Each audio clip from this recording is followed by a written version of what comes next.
مائدة وطعاما وأسمع الكليم على الطور سيناء وحيا وكلاما وكشف عن أيوب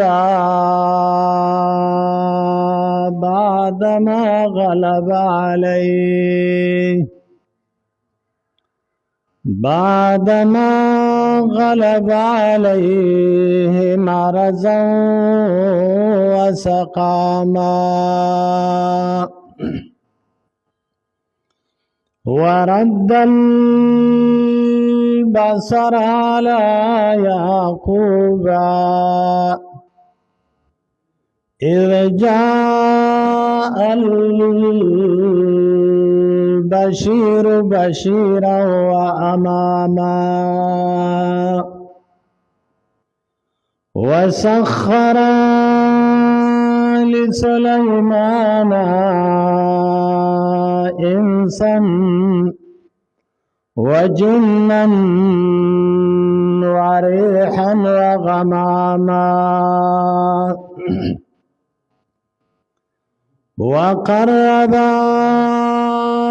محمدا حبيبا بالمعراج قاب قوسين إعزازا وإكراما ووعد الكافرين والمشركين في النار دواما وجعل الجنة للموحدين مقاما أبدي سرمدي لا أول له ولا آخر له لا مثل له ولا مثال له ولا مثيل له لا مثيل له ولا مماثل له أحد صمد لم يلد ولم يولد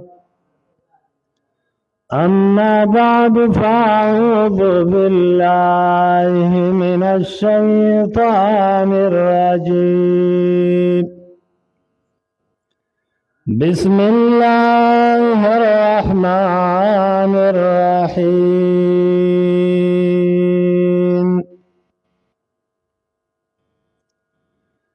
إذ قال له ربه أسلم قال أسلمت لرب العالمين وقال الله تبارك وتعالى فصل لربك وانحر وقال الله تبارك وتعالى قل إن صلاتي ونسكي ومحياي ومماتي لله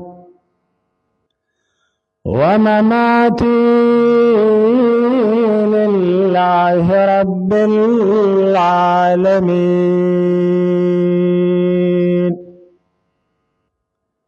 وقال نبينا صلى الله عليه وسلم من كان له ساعة ولم يزحي فلا يقربن مصلانا او كما قال عليه الصلاة والسلام. زما د اسلام خوګورونو الحمدلله ثم الحمدلله. نن د مسلمانانو د خوشحالي ورځ ده، د مسلمانانو د اتفاق او د اتحاد ورځ ده چې دې ورځ ته عید الاضحی ویل کیږي.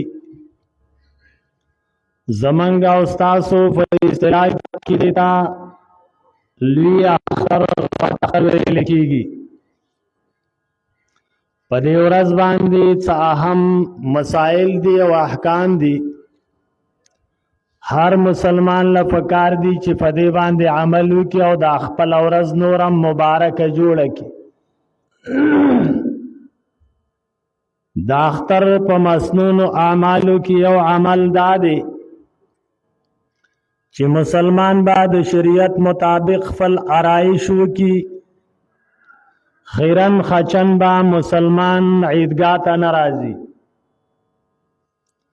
د خپل وس مناسب بخپل آرائش وکړي. دیم د اختر د ورځې مسنون اعمالو کې یو عمل دا دی چې په دې ورځ باندې با مسلمان غسل کوي. دریم په دې ورځ باندې مسنون عمل دا دی چې مستقل د دې ورځې د فارا مسواک والدي. اگر چې زمنګ شریعت کې هر اودس کې مسواک وال سنت دي، خو په دې ورځ باندې خاص د مسواک اهتمام کول. سلورم په دې ورځ باندې ښایسته لباس اچول. د انسان چې په خپلو جامو کې کوم عمده جامې عمده کپړې ښه لباسي آغا لباس بواچي. چاله الله د نوې توفیق ورکړي هغه به نوې لباس واچي. که د چا نوې نه نو په زوړ لباس کې چې کم بهترین او عمده لباس دی هغه به انسان واچي. پنځم په دې ورځ باندې سار وختي را پاڅېدل.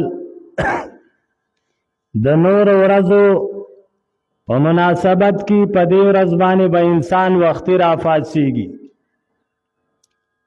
شپږم سنت عمل د دې ورځې دا دی چې انسان به عیدګاه ته وختي ځي. ځکه یوازې د اختر په ورځ باندې لمونځ کول نه دي، بلکې د مانځه نه مخکې احکام دي چې هغه احکام انسان واوري او عمل کې مراولي. اوم مسنون عمل دا دی د واړه اختر په ورځ باندې چې ورکوټ اخترې غټ نه وي، چې انسان څه خوږ شی وخوري، قجوره یا بل داسې خوږ شی طاق عدد وخوري. ځکه ټول همیش انسان روجي بیا پسې وړوکې اخترې نو شریعت وایي چې خوراک وکړه بیا عیدګاه ته وځه. او اتم د غټ اختر په ورځ باندې مسنون طریقه دا ده چې انسان د اختر د مانځه پورې خوراک ونه کړي. کم مسلمان هغه قربانی کړي داغه د پاره زیاته بهتره دا ده چې دا د قربانی په څاروي باندې خپل خوراک شروع کی. او کم مسلمان هغه قربانی نه ده کړي نو چې د اختر د مانځه نه واپس شي هغه به خوراک شروع کی. عام خلق دې ته روجه وي، خو شریعت کې دا روجه نه ده، دې ته امساک ویلې کېږي. ځکه روجه چې دا نو دا د سبا صادق نه شروع کیږي او د ماښام د نور پرېوتو پورې. او دا صرف لغونته یو ګنټه 2 ګنټې ټیم دی نو دې ته روژه نه ویلې کېږي، امساک ورته ویلې کېږي. نهم په واړه اختر کې سنت عمل دی چې انسان سرسایه ورکړي، ځکه په واړه اختر کې سرسایه ورکولي صدقۃ الفطر. هغه عمل په غټ اختر کې نه، زمونږ اوس غټ اختر دی. 11 مسلمان خپل لاره بدل کی، په یو لاره باندې لاړ شي نو په بل لاره باندې راشي. 12 د چا ځای چې نږدې نو هغه په سوارۍ باندې رانشي، پیدل راشي. یو خدا چې ځای لري لکه اوس دا ملګري را روان دي، څوک د بربرو نه را روان دي، څوک د فقیر کلي نه را روان دي، څوک د شیرو جانګۍ نه را روان دي، څوک د خزانې نه را روان دي، نو هغه خو به خامخا سواري استعمالی. خو دا ګرد نوا کې چې کوم نږدې کورونه دي هغوی له پکار دا دي چې پیدل راشي. پیدل راتلو کې عاجزي زیاتی، او په دې ورځ باندې الله رب العزت د انسان عاجزي زیاته خوښوي. 14 مسنون عمل دا دی چې په دې ورځ باندې انسان عیدګاه ته راځي نو تکبیرات وایي. په دې ورځ باندې ستاسو خوندور او ستاسو بهترین ذکر هغه تکبیرات دي. الله اکبر، الله اکبر، لا اله الا الله، والله اکبر، الله اکبر ولله الحمد. دا تکبیرات بار بار ویل دي چې انسان عیدګاه ته راځي هم وایي به، او چې د عیدګاه نه واپس کور ته ځي هم دا تکبیرات به وایي. بل مسنون عمل په دې ورځ باندې دا دی چې انسان خوشبو ولګوي.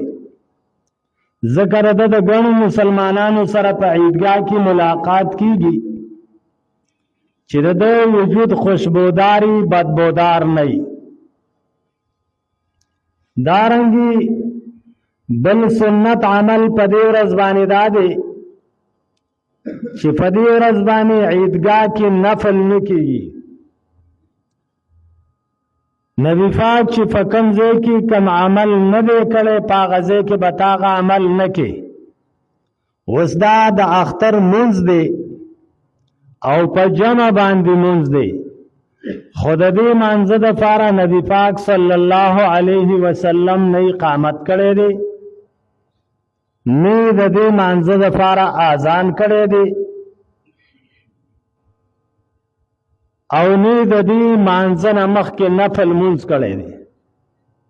لہذا انسان چې عیدګاه ته راشي خاموشۍ سره به احکام اوري، دلته به نفل نه کوي. په دې ورځ باندې به د اشراق مونځ جمعات کې به هم نه کوي چې یاره لاول به د اشراق مونځ وکړم او بیا به عیدګاه ته لاړ شم. په دې ورځ باندې د اشراق مونځ جمعات کې به هم نه کوي او عیدګاه کې به هم نه کوي. فقها وایي که انسان خامخا کول غواړي نو چې د اختر مونځ وشو او بیا کور ته واپس شو نو که بیا مونځ کوي نفلي بیا تعالی اجازت دی. داغه مسنون مختصر اعمالو مسائل زیات دي، د دې د وجه نه موږ به لږ اختصار کوو.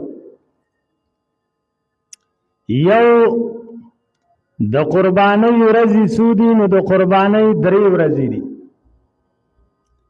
د قربانۍ 3 ورځې کومه دي؟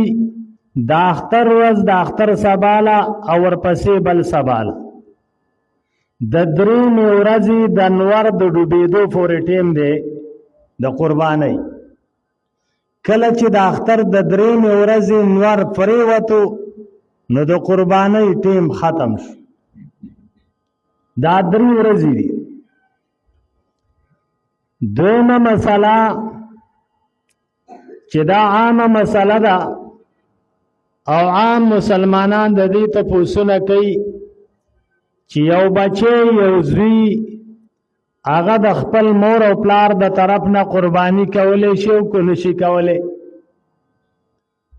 کله کله دسی مفتی سے منگا دریرونه څلورونه پنځرونه د پلار د پاره قربانی کو یا د مور د پاره قربانی کو منگا شریک پیسې را جمع کو نفاغی باندې مور لا یا پلار لا قربانی کولی شو کو نشو کولی بشکا بچه د خپل مور او د خپل پلار د پاره قربانی کولی شي که یو بچه دا پیسې ادا کوي او کټول بچی لګي لګي پیسې را جمع کوي او په شریک باندې د مور یا د پلار د پاره قربانی نیسی نیولې شي ها دا یو خبره پکې سوچ سمجھ سره واوري چې بچه مالدار دی بچه صاحب نصاب دی د بچی سره پیسې شته دی نو دغه بچه به خپل قربانی خامخا کوي په د واجب ده چرته دا غلطي نه کوي چې بچه خپل قربانی واجب فری دی او د مور سره روپۍ نه پاغي باندې قربانی واجب نه ده وې ځکه کال مور لا قربانی کو بچه خپل واجب قربانی فری دی او ایزه پلار لا سکال قربانی کوم حال دا دی چې د پلار سره پیسې نه هغه صاحب نصاب نه په دغه صورت کې به دا بچه خپل قربانی خامخا کوي ځکه دا مالدار دی په د واجب ده د مور او پلار د پاره چې هغه سره پیسې نه بیان بهتره ده چې هغه لا قربانی وکي او هغه خوشاله کی خو که د دویمې قربانی وس دین کیږي صرف یو قربانی کولای شي نو په هغه صورت کې با خپل واجب قربانی کوي او والدینو ته به وي مور او پلار ته به وي چې په تاسو فرض نه ده خفه کیږئ ما تاسو ګناهګاري گئی نه کله کله مسله دسی پلار مالداري بچی پیسې راوړي او پلار لور کوي ګټه وټه بچی کوي خو مالک فلاری فهغه صورت کې په پلار باندې قربانی واجب ده پلار با قربانی کوي په بچو باندې نشتا ها کو بچی نفل کوي کولی شي کله دریم صورت دی کې دای چیرې بچو سره ځان نام د نصاب په اندازه پیسې او کور شریک چلی رونا او پلار ټول شریکی خو هر یو ځان له صاحب نصاب می ځان له سره مستقلم د نصاب په اندازه پیسې وسی په دې صورت کې دوی په یو قربانی نه خلاصيږي پلار بم قربانی کوي او هر بچه بزان لزان لا قربانی کوي دا اهم مسلې دي او ډېر توجه سره دا مسلې واوري وخت کم دی زه صرف هغه اهم مسلې راخلم درین دا مسله ډېر عامه ده چې کوم مسلمان هغه موز نه کړي هغه قربانی کولی شي او کنه شي کولی یو مسلمان دی هغه مون نه کړي د اختر هغه قربانی کولی شي او کنه شي نو کوم په دې علاقه کې دی او په دې علاقه کې هغه ود پاتې شوی مونږ نه وکړي یا د بل څه مصروفیت د وجه نه مونږ نه کو نو بهشکه دا قربانی کولی شي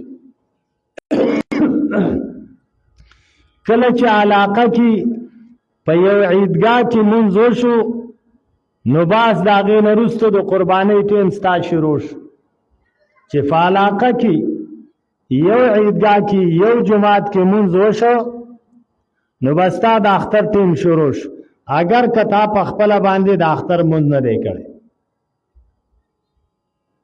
یو دسی چې دا انسان بل ځای کې دی داغي د وجه نه مونږ نه دی کړی مثلا بار ملک کم مسافر دی نو داغي د اختر مونږ با لیټي اگر چې په دې ورځ باندې به خو لګ لیټ بای زمنګ نه به یو غنټه 2 غنټې 2 نیمه غنټې روستای نو آیا داغه قربانی ته دلته ذبح کولای شي او کنه شي ذبح کولای؟ نو او کوم مسلمان چې هغه مونږ نه دی کړی او دلته مونږ وشو او د هغه ځای د دې دومره فاصله چې ته په کوم ټیم کې قربانی کې نو الته کم نه کم سبا صادق خطه ستا د غزي سره فاصله دومره لري چې ته کله د قربانی څاروي ذبح کې نو دا تا سره چې کوم شریک دی ملګری دی په قربانی کې او بار ملکی اوسیږي چې الته کم نه کم سبا صادق راخته ځکه د قربانی د وجوب حکم انسان ته علم متوجه کیږي چې کله سبا صادق راوخیږي نو انسان ته حکم متوجه شي د سبا صادق نه مخکې حکم نه متوجه مثلا د نن سار مونږو نو دا د سار مونږ په موږ ماخستن فرض نو دا چې کله سار اذان وشو نو موږ ته د فرضیت حکم متوجه شي کو څوک د سار د اذان نمخ کې د سبا صادق نمخ کې مړ شو نو پاغه د سار مونږ نشتا چې ته ورغی غني فدیه ورکي دغه سی یو مسلمان دی او هغه بار ملکی اوسیږي هغه قربانی کوي نو چې داغه په ځای کې کم نه کم سبا صادق راخته دلته قربانی ته کولې شي نو دا یو عام مسله ده او مرګري ډیر زیات تفوسونه کوي چې زمونږه بار مسافر دی او داغه سره زمونږ دلته قربانی شریکه ده هغه خو مونږ نه دی کړي او مونږ وکړو نو اوس به د قربانی سره سکی نو ما تاسو ته مسله حل کړه چې کچري ته قربانی کې او الته سبا صادق راخته دی بهشکه ته ولا قربانی کولای شي اگر چې هغه مز نه دی کړي زمونږ د فقه کتابونو یو مسله ذکر کړی ده چې انسان خار کې اوسېږي او دا مسلمان وایي چې زما دا قربانی مخ کې وشي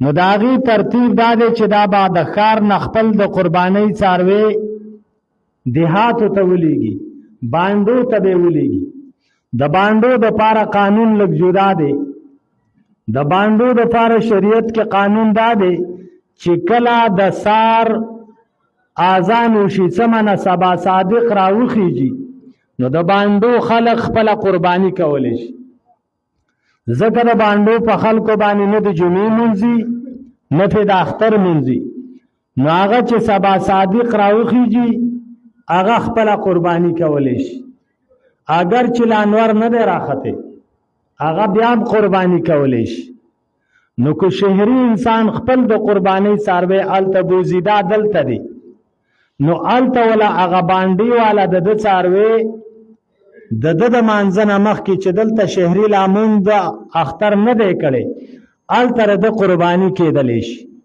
فقها وایي چېرته چې د قربانۍ څاروی دی د عقض لحاظ به ساتي د قربانۍ څاروي ځای کې مونځ وشو هغه سړي که مونځ کړی دی او که نه دی کړی بس حکم متوجه شو ته قرباني کولی شي لکه دیهات کې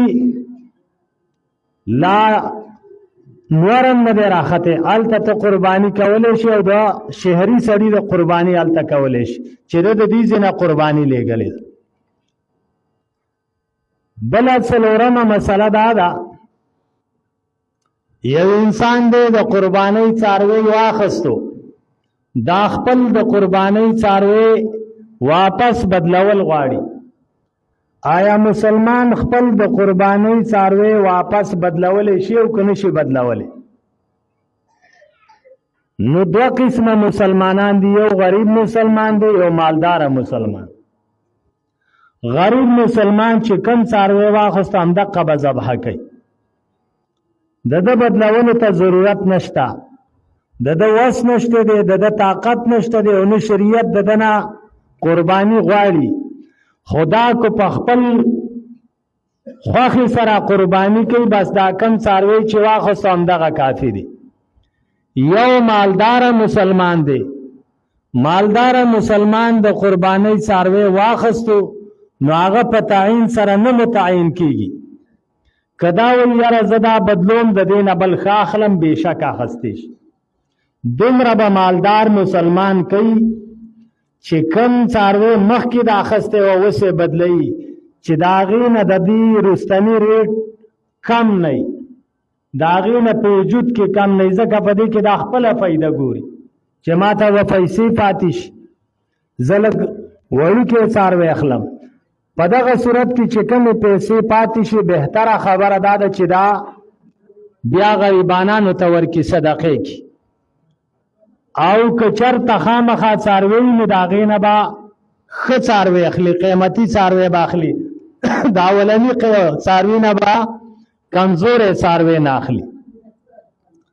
دا بار چې کم ملګري دي دوی په دې صفونو باندې برابر کېنئ، او دا کم نږدې کلیوال دي دی خوا ګاړې مه پرېږدئ، ګاړې پارکینګ چې دی هغه اولنو پلاټونو کې کوئ، او دا کسان ولاړې ته مه پرېږدئ، دی ځای په ځای خپل جانماز خور کوي او په صفونو باندې کېنئ. جزاکم الله. ځای په ځای خپل جانماز خور کوي، صفونو باندې کېنئ. کم مسلمانان چې هغه حاجیان دي او حج ته تلي، نو دا یاد وساتئ چې هغه مسلمان چې هغه حاجی دی په ده باندې یو قرباني هغه دا چې هغې ته دم شکر وایي. هغه قرباني چې هغه په مسلمان باندې د حج او د عمرې د وجې نه لازمیږي. قرآن کې الله رب العزت فرمایي فمن تمتع بالعمرة إلى الحج فما استيسر من الهدي.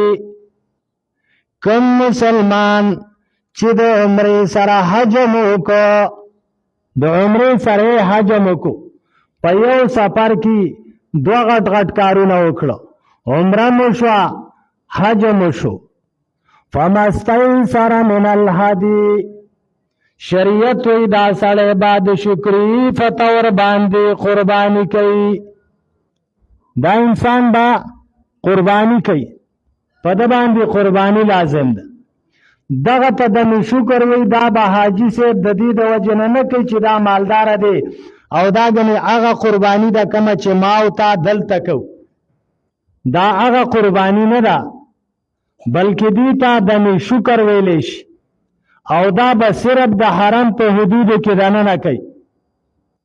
د حرم د حدودو نه بار دا کم چې حاجي صاحب قرباني کوي د شکر چې ورته وایي دا به د حرم حدودو کې.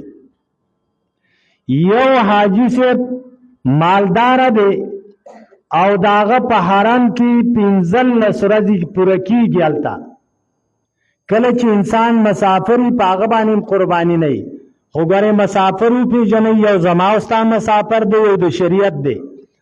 شریعت کې مسافر هغه چاته وایي چې د خپل کور نه 77 کیلومتره لرې تللی او هغه ځای کې د 15 ورځو نه ښکته نیتی، دا مسافر دی. یو ماوت او ته مسافر وایي چې د دې ځای نه تللی سعودي له 10 کالې هلته وشو، مسافر دی. هغه 10 کالې چې هلته دی زما سافنیز مسافر دی، شریعت کې هغه هلته مقیم ورته وایي، هغه هلته مقیم دی. هغه چې پیسې لري هغه به خامخا قرباني کوي. دغه رنګې یو هغه حاجي صاحب دی چې د هغه په حرم کې 15 ورځې نه پوره کېږي، 100 ورځې مدینه کې دي، څه مکه کې دي، او په مکه کې د ده ټولې 15 ورځې نه پوره کېږي. لہذا کو دا مالدارم دی، په ده باندې دا د مالدارۍ قرباني نشته، د څه د وجې نه چې دا مسافر دی. یو هغه مسلمان دی چې هغه مالدارم دی او د حج په ورځو کې حج ته تللی دی او په حرم کې په مکه کې د هغه 15 ورځې جوړېږي، نو دا هلته مقیم دی. یو قرباني به د دې د وجې نه وکړي چې د عمره او حج یو ځای وکړه، دغه یې د شکر شو. دویمه قرباني به د دې د وجې نه وکړي چې دا هلته مقیم دی او مالداره دی، د مالدارۍ قرباني پې راله، دا 2 قربانیانې به کوي. بیا په دې یو قرباني کې دته اختیار دی، دا کم چې د مالدارۍ د وجې نه دا ما او تا یې دلته هم کوو، که دا هلته کې هم کولی شي او که دلته پاکستان کې کوي هم کولی شي. بهتره دا ده چې هلته قربانیانې زیاتي د هغې په ځای باندې دلته وکړي او غریبانانو ته هغه ورسوي. نور هلته هم کولی شي دلته هم کولی شي. دا بله مسله شوه. بل یو مسلمان دی هغه قرضدار دی. قرضدار مسلمان هغه قربانی کولی شي او که نشي کولی؟ بېشکه قرضدار مسلمان قربانی کولی شي. یو انسان هغه د زوی د واده دپاره 15 لکه روپۍ راخیستلی شي، چا مو ته ونه ویل چې ناروا دې وکړه. یو انسان موبایل اخلي او د موبایل دپاره 2 لکه او 3 لکه روپۍ قرض راخلي، چا مو ته ونه ویل چې ناروا دې وکړه. یو مسلمان په کور کې رسمونه کوي او د هندوانو رسمونه کوي، د مسلمانانو رسم هم نه دی. درېمه کوي په یو درېمه باندې 2 لکه 3 لکه روپۍ خرج کوي چې دا د هندوانو طریقه ده. د هغې دپاره قرض رالی، چا مو ته ونه ویل چې ناروا دې وکړه. یو مسلمان د سنت ابراهیمي دپاره، یو مسلمان د هغه قربانۍ د څاروي دپاره چې نبي پاک وایي د هغې ویښته قیمتي دي، د هغې سومان هم قیمتي دي، د هغې ښکر هم قیمتي دي، د هغې تشې متیاز هم قیمتي دي، د هغې خاشنه هم قیمتي دي. د هغې دپاره انسان قرض راولی وي چې یاره په دې نیت یې کوم چې الله په ما وسعت راولي، الله په ما پراخي راولي، بېشکه کولی شي. چې د دنیا د رسمونو دپاره قرض کوم نو که چېرته د سنت ابراهیمي دپاره مې وکړو نو څه چلو شو. دومره خبره ده چې قرض په دې انداز کې واخلي چې انشاءالله دا به ادا کوم او د چا چې دا حق دی هغه به نه کړو. که سبا له هغه کړی او هغه پریشانه کوي نو په هغه صورت کې د دغه قربانۍ نه کول بهتر. نو قرضدار مسلمان که هغه قرباني کوي بېشکه کولی شي. بل ما ته چې دا قرباني کوي نو ډېر په دې ملک کې ملحدین پیدا شوي دي. د الحاد بازار ګرم دی او د اسلام په یو نښه باندې او د اسلام په شعایرو باندې هغوی نیوکړې کوي، اعتراضونه پرې کوي. یاره دې عمل ته څه ضرورت دی، یاره دې عمل ته څه ضرورت دی، یاره دا خو په قرآن کې نشته دی او موږ یې کوو. او تا ته دا ځان ثابتېږي نو زه په قرآن باندې مین یم. نبي پاک ویلي زمانه وروسته څه داسې خلک را روان دي چې تکیه ته به یې ډډه والي او غټه خېټه به او خلکو ته به وایي حسبنا کتاب الله، موږ له صرف قرآن کافي دی او د پیغمبر سنتو ته ضرورت نشته. څنګه چې ستاسو لپاره د الله کتاب ضروري دی دغه رنګې ستاسو لپاره د محمد رسول الله سنت ضروري دی. که یو انسان وایي زه د الله په کتاب عمل کوم خو د پیغمبر په سنتو باندې عمل نه کوم، دغه مسلمان ما ته د اختر مونږ نشي ښودلی په قرآن کې. د کوم ترتیب نه یې کېته بیا کوم مسلمان چې هغه وایي حسبنا کتاب الله، د الله کتاب زمونږ دپاره کافي دی او د پیغمبر سنتو ته زمونږ ضرورت نشته، هغه به د اختر رکعتونه د اختر تکبیرات ما ته قرآن کې ثابت کی؟ کله هم نشي ثابتولی. د اختر د مانځه دا کم ترتیب چې دی دا به ما ته ثابت کی؟ کله به هم ثابت نه کی. دا کم اقامت چې ته روزانه د فرض مانځه دپاره کې کله به هم دا قرآن کې ثابت نه کی. دا کم اذان چې ته په لوډ سپیکر باندې 5 وخته وې دا به ته کله ما ته د قرآن نه ثابت نه کی. هر څه قرآن کې نه دي. د قرآن تشریح د محمد رسول الله صلی الله علیه وسلم اقوال دي، داغه افعال دي، داغه خبره هغه د قرآن تشریح ده. څنګه چې پتا قرآن لازم دی دغه رنګې پتا د محمد رسول الله سنت لازم. او نبی پاک چې د دنیا نه تلو نه هغه ویلي ترکت فیکم امرین، او زما امتا ما تاسو ته دوه شیونه پرېښوست او زه تاسو نه ځم. یو د الله کتاب مې تاسو ته پرېښوستو، دویم خپل سنت مې تاسو ته پرېښوسته، چرته به ګمراه نشئ چې په دې دواړو باندې منګولې ولګوئ. مسلمان هغه به په سنتو باندې عمل کوي او په قرآن باندې به عمل کوي. نو دغه ملحدین یو اعتراض دا کوي چې یاره دا دومره د قربانۍ څاروي حلالوي، دا پیسې به هم چېرته غریبانانو له ورکړی وي، دوی ته پکې څه ضرورت شو؟ دوی ته ولې ضرورت نشته دی؟ قرآن وایي دوی ته ضرورت دی او ته وایې ضرورت ورته نشته. تا قرآن نه دی ویلی؟ قرآن کې الله نه وایي چې ابراهیم خلیل الله قرباني کړې ده او ستا دپاره هغه یو عمل ګرځېدلی د قیامت د ورځې پورې. قرآن تا ته وایي قرباني وکړه، د هر چا دپاره موږ د قربانۍ وخت مقرر کړی دی. ته زه قرباني نه کوم او دا پیسې غریب له ورکوم، ته د غریب دومره غمخوار یې.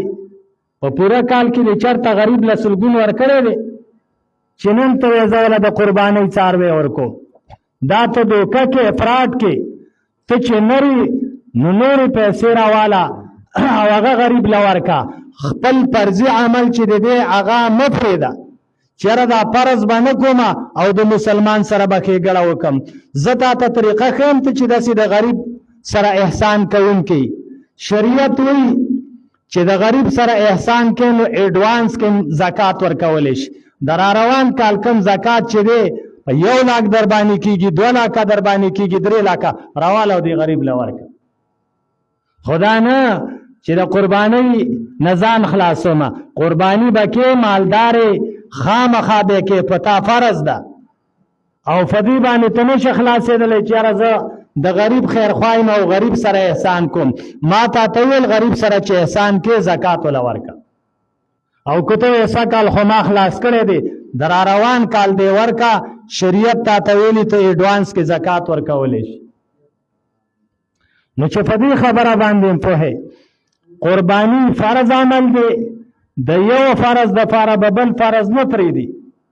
دا خو د قمقل سړي کار دی چېرې ما د سار فرض کوي دی او دا خو واجب عمل دی، دا د اختر مونځ دا راډوله کومه نه بس هغه د سار فرض ماله کافي دي، هغه په خپل ځای فرض دی، دا په خپل ځای باندې واجب به په خپل ځای کې، سنت به په خپل ځای کې، فرض به په خپل ځای باندې. د هر عمل دپاره یو وخت مقرر دی، په هغې باندې به کې.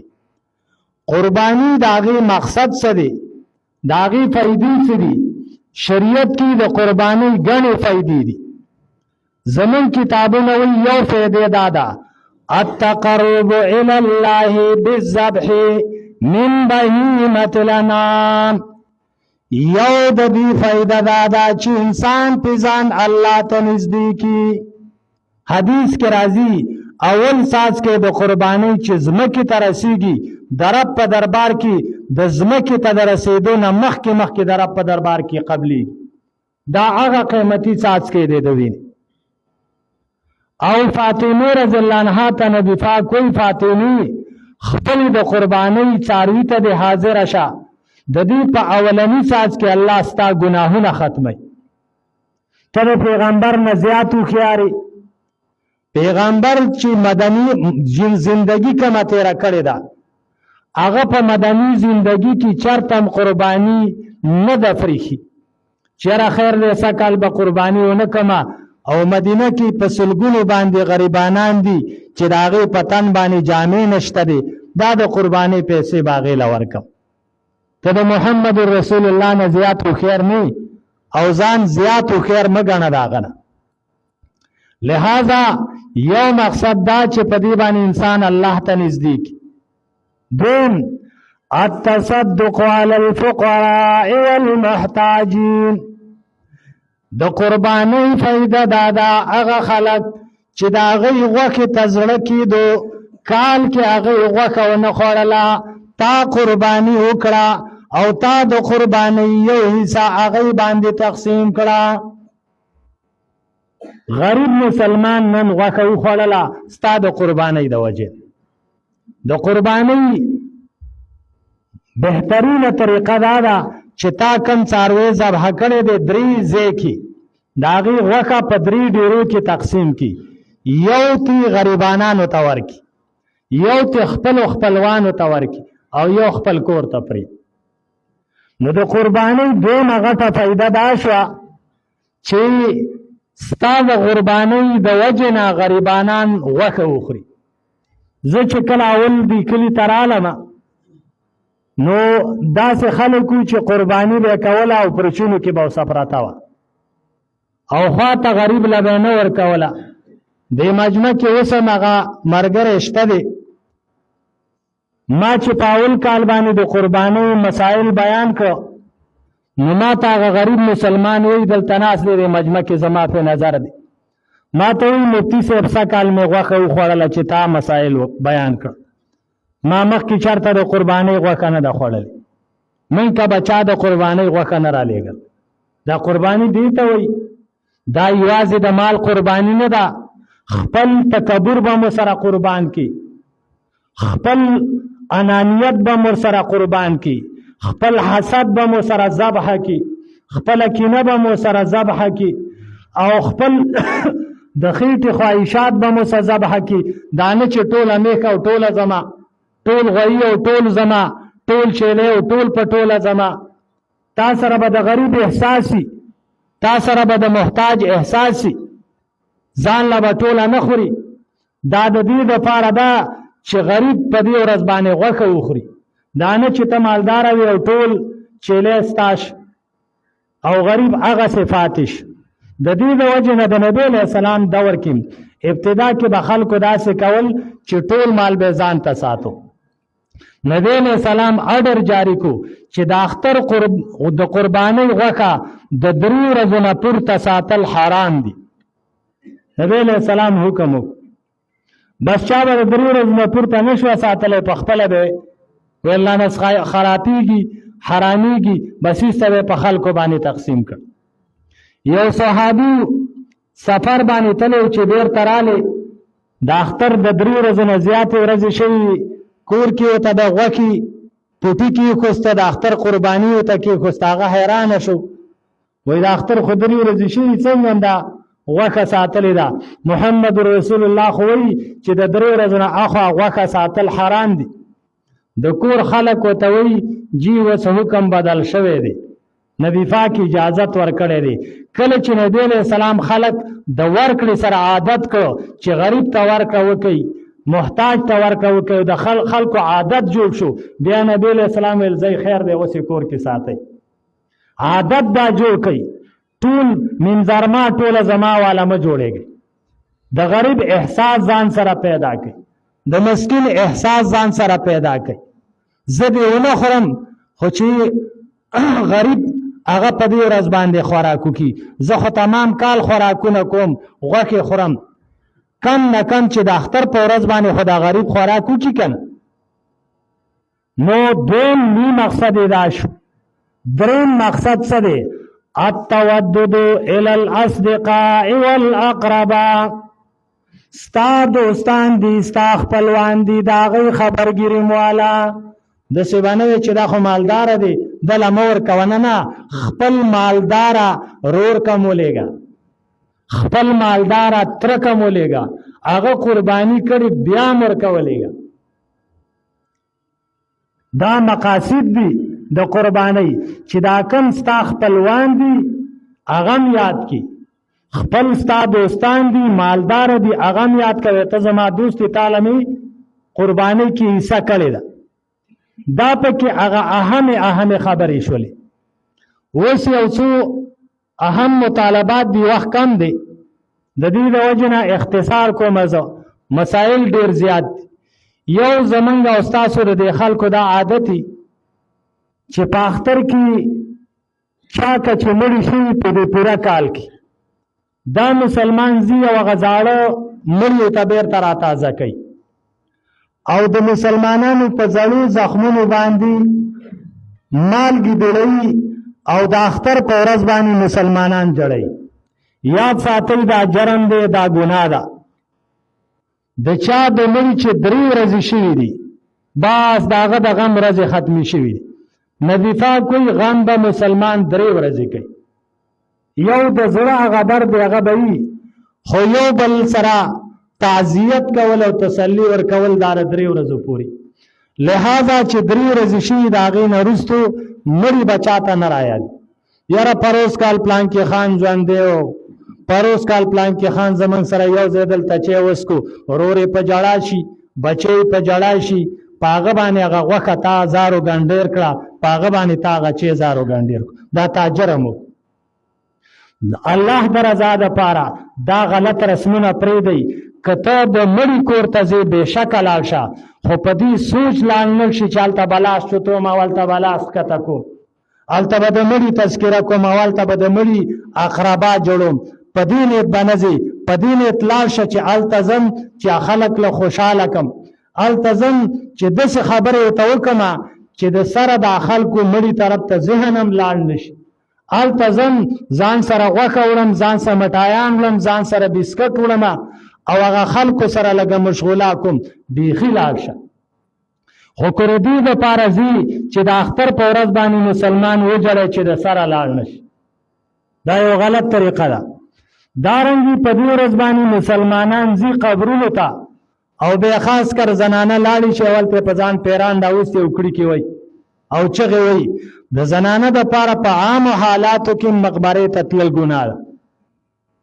بیا د اختر په ورځ باندې او د اختر ورځ نظیفه کوئی د هر چا د خوشحالۍ ورځي او دا زمونږ د خوشحالۍ ورځ ده. په دې ورځ باندې به د غمونو تذکرې نه کوي. لہذا که ته د خپل مور قبر لځي، د پلار قبر لځي، 360 ورځې دي په بله ورځ تللی، که صرف اختر په ورځ باندې لاړ شه که نه په بله ورځ ته چا منع کړی. د جمعې ورځ تېره شوه، د اتوار ورځ تېره شوه، د هفتې ورځ تېره شوه، خو ته صرف هغه رسمي مسلمانې د رسم کار کې کوم چې صحیح کار یې هغه ته نه کې.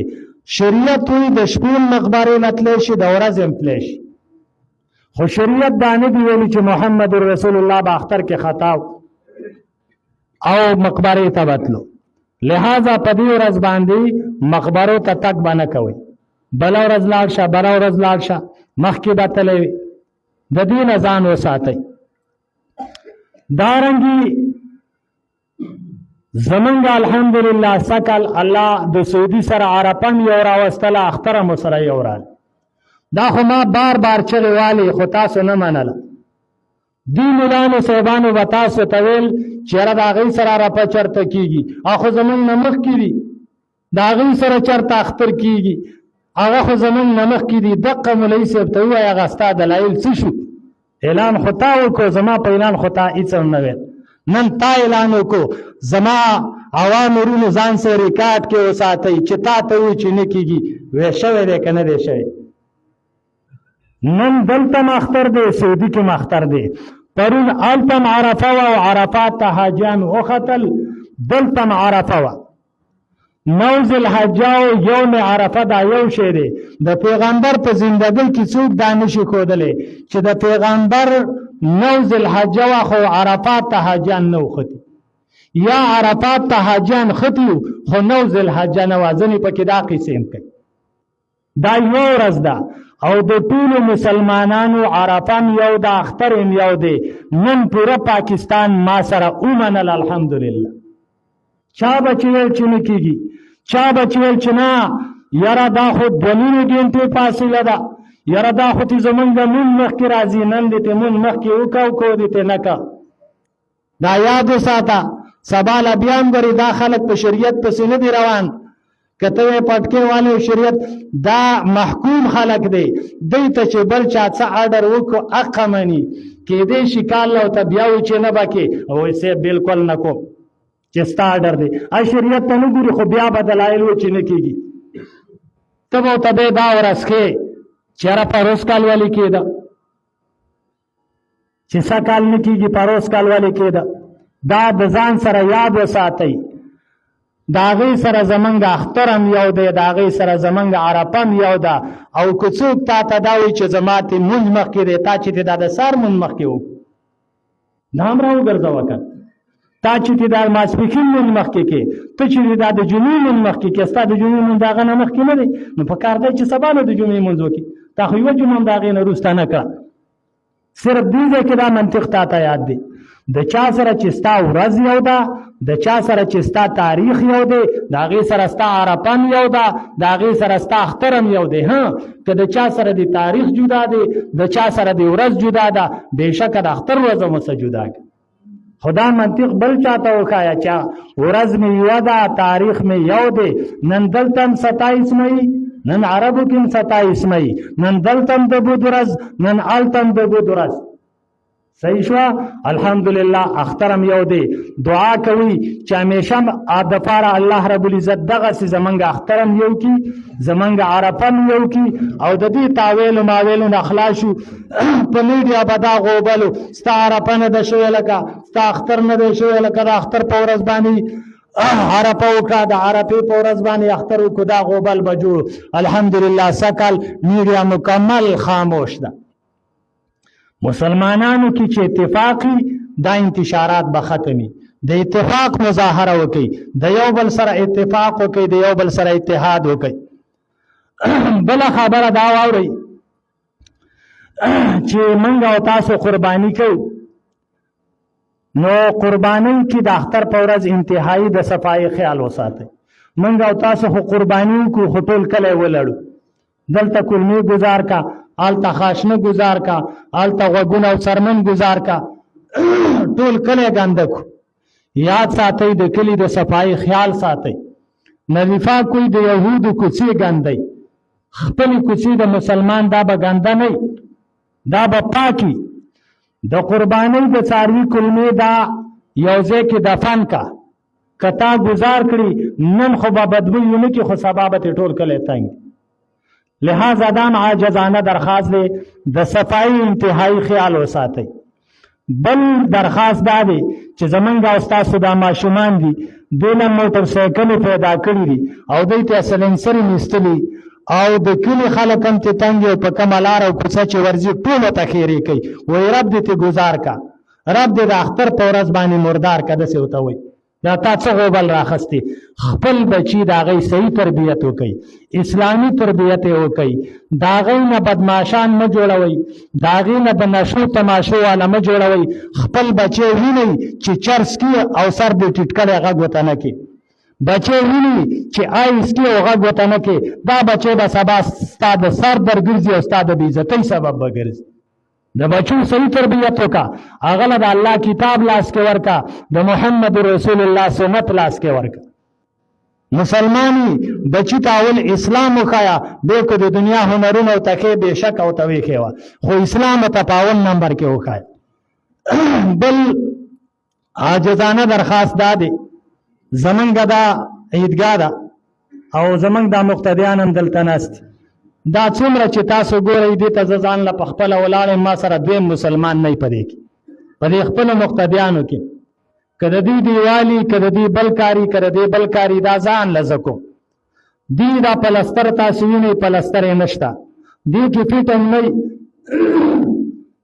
زما زړه غواړي چې نن دې کې فټ هم وی په دې ټولو کې پکې لګېدلی وي او بلپونه لګېدلی وي د دې لپاره سوچ وکړئ د دې په پلستر باندې خرچه راځي د دې په پیټن باندې خرچه راځي کوم مسلمان له الله طاقت ورکړي دلته جنازه وکړي وروسته درېنې کوي د درېنې پیسې راواله په خپله پرې دا پلستر وکړه د درېنې پیسې راواله دا پیټن پې وکړه دا به د همیشه دپاره مسلمانان به د هغې نه پیدا وي ستا مړي ته به د هغې ثواب رسېږي او تا چې کومه درېمه وکړه ګناه دې وکړه پیسې دې بې ځای ولګېدلی یو څوک هم دنه خوشحاله نه شو دارنګې دلته موږ دا غواړو چې دلته د شپې ورځې د سولر سیسټم ما په قرض باندې د سولر دپاره پیسې راخستې تاسو بېګا د بجلۍ حالت لیدلی دی چې بجلي ډېم وه زمونږ پاکستان کې چې کوم د مسلمانانو د خوشحالۍ ورځې دوی کوشش کوي چې مسلمان په دې ورځ هم خوشحالي ونه کړي دا ورځ هم دا ټوله په خیرو او په بېخوبۍ تېره کړي غریبانانو باندې بجلي ډېم وه چا به خوب کړی چا به نه کړی هغه کوم یو پیس چې هغه نه دی چارج شوی، خو زمونږ ته هغه سولر سیسټم راواړو کار چلیږي. 2,60,000 باندې ما بر شپږ سولرې لګولي دي. په هغې کې دلته حاجي صاحب شاولي صاحب هغه به وي، هغه خپله محله کې څه چانده کړې وه، 2,900 روپۍ د هغه د لاسه را رسېدلي دي. باقي پیسې هغه په دې جومات او عیدګاه باندې قرض دي. نو موږ او تاسو د هغې دپاره سوچ وکړو الله چاله وس ورکړی دغه پیسې خلاصې کړي او دا ثواب وګټي. دا څومره درسونه چې کېږي، منځونه چې کېږي، باره جومات دی الحمدلله لوی جومات هم جوړ کړی 18 مرلې. دا عبارتونه چې کېږي طالبان پکې دي، دا ثواب به ستاسو کېږي. جمع ودرو د خیره ودرېږو. نو په دې کې زمونږ سره تعاون وکړي. بره دا کم جومات چې دی دی باندې موږ لانټر کړی، د لانټر 1 کال وشو او خانوالي دلته موجود دی. 1,40,000 روپۍ پکې د قرض ورکړی وي په هغه لانټر کې، نورې بل یو مسلمان منلی وي. هغه لږې موږ اخلاص یې کړلې، کله وله 15,000 ورکوم، کله 10,000 ورکوم، 60,000 روپۍ قرض یې اوس هم پورې.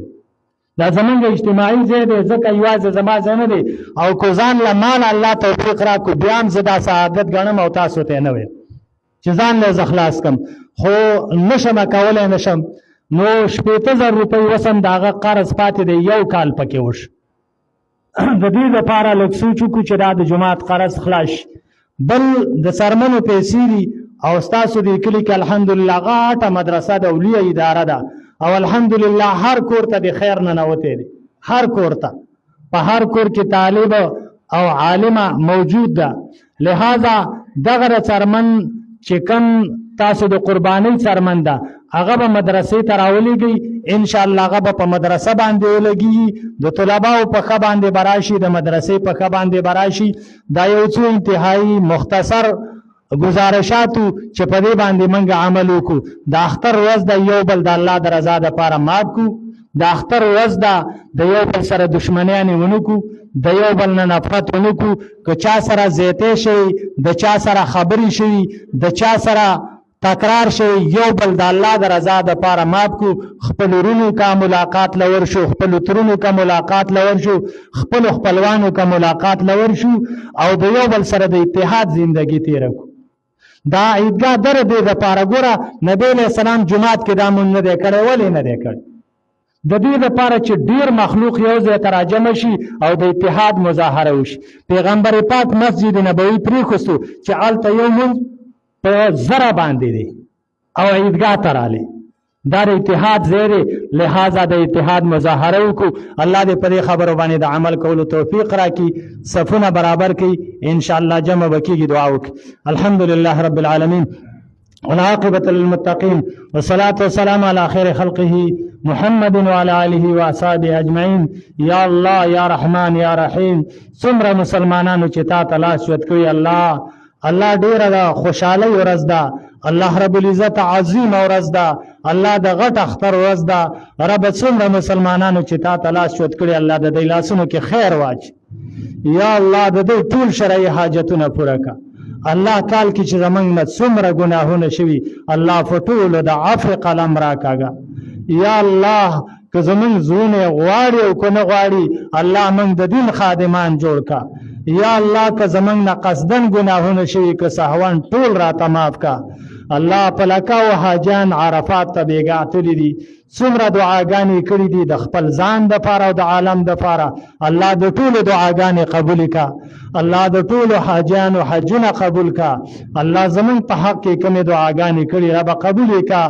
الله په دې ځای کې کوم مسلمانان دا غیبه کاروبار نه الله صحیح کاروبار نصیب کا. الله حلال کاروبار نصیب کا. الله کوم مسلمانان چې هغه بیماران دي الله شفای کامله عاجله نصیب کا.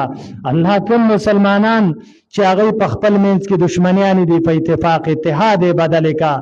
الله رب العزت کوم مسلمانان جیلونو کې دي په خیر عافیت رها کا. الله زمون په دې ملک دا د ظلم نظام ختم کا.